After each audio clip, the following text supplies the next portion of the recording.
Mwisho nimalizie hotuba yangu kwa kuelekeza jambo moja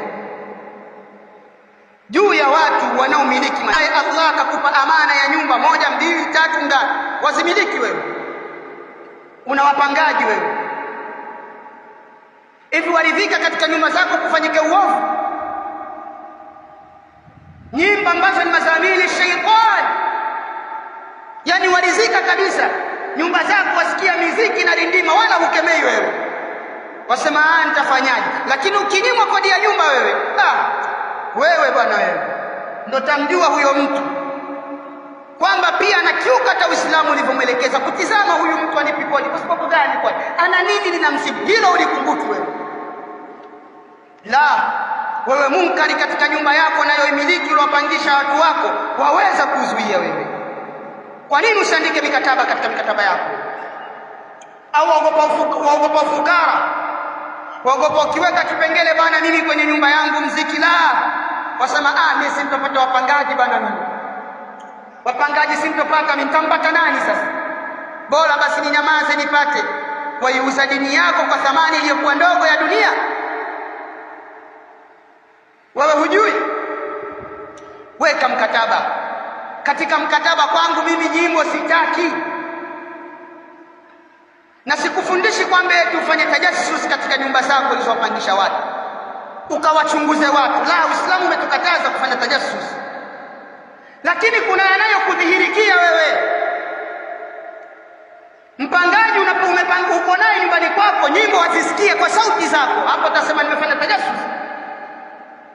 Wapita katika majumba yako unayopangisha, wazisikia nyimbo kabisa zalia, utasema nimefanya tajassus. La, weka mkataba juu ya hilo, na ufahamu hiyo nyumba uliyokuwa nayo au majumba ni amana ya Allah, na atakuuliza thumma latusalunna yawma idhin 'anil na'im. Anasema kisha mtaulizwa kuna neema nyinyi mlizoneemeshwa, mlizitumiaje, mlizisimamia vipi, zilikwenda kwendaje? Lakini Muislamu wa leo yeye anasema hapana, mimi nikiweka hayo sintopata wateja, kwa anakubali kuiuza dini yake kwa thamani ndogo. Anasema Allah tabarak wa taala katika suratu al-Baqara aya 174, innal ladhina yaktumuna ma anzala Allahu min al-kitab wa yashtaruna bihi thamanan qalila ulaika ma yakuluna fi butunihim illa an-nar wala yukallimuhum Allahu yawma al-qiyamah wala yuzakkihim wa lahum adhabun alim. Wewe unayogopa kuweka kipengele hicho na ukasema utakosa riziki, utakosa watu wa kupanga, bora uwakose kuliko kuiuza dini yako. Allah anasema hakika wale wanaoyaficha yale tuliyoteremsha katika kitabu wakayaficha, wayashtaruna bihi thamanan qalila, na wakayauza hayo kwa thamani iliyokuwa ndogo, wewe unakuwa unaiuza haki kwa thamani ndogo. Wewe unaikataa kuwekea mkataba huo wapangaji, na watakapokuvunja ukauvunja ule mkataba, endapo atakapouvunja ukavunja mkataba wao, unayelichelea hilo wewe, ukasikia ukajifanya hujasikia, wewe waiuza dini yako kwa thamani iliyokuwa ndogo. Sikiliza anachokuambia Allah tabarak wa taala, ulaika ma yakuluna fi butunihim illa an-nar. Nasema hao hawali katika matumbo yao isipokuwa moto.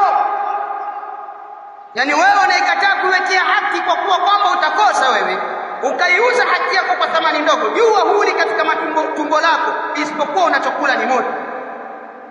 Na Allah tabaraka wa taala akaendelea kusema wala yukallimuhum Allahu yawma al-qiyamah. Anasema watu hao siku ya kiyama hata wazungumzisha. Na ahlul ilm anatuambia sio kuwa hata wazungumzisha, bali hata wazungumzisha kwa ridha, kwa kuridhia, atakuwa Allah amewakasirikia kweli kweli. Wala yuzakihim, na Allah siku ya kiyama hata watakasa hao kutokana na hayo makosa yao. Wala hum adhabun alim, na adhabu chungu itakuwa iko juu yao, adhabu chungu watakuwa nayo hao watu. Wa na'udhu billahi min dhalik. Ndugu zangu katika imani, fahamu masala ya nyimbo masala kusikiliza nyimbo ni jambo lilokuwa zito sana katika Uislamu, na ahlul ilm wamelikemea kwa maneno mazito, wakafika hatua ya kusema anayehalalisha huyo amemkufuru Allah, kakufuru kabisa huyo mtu. Wa na'udhu billahi min dhalik.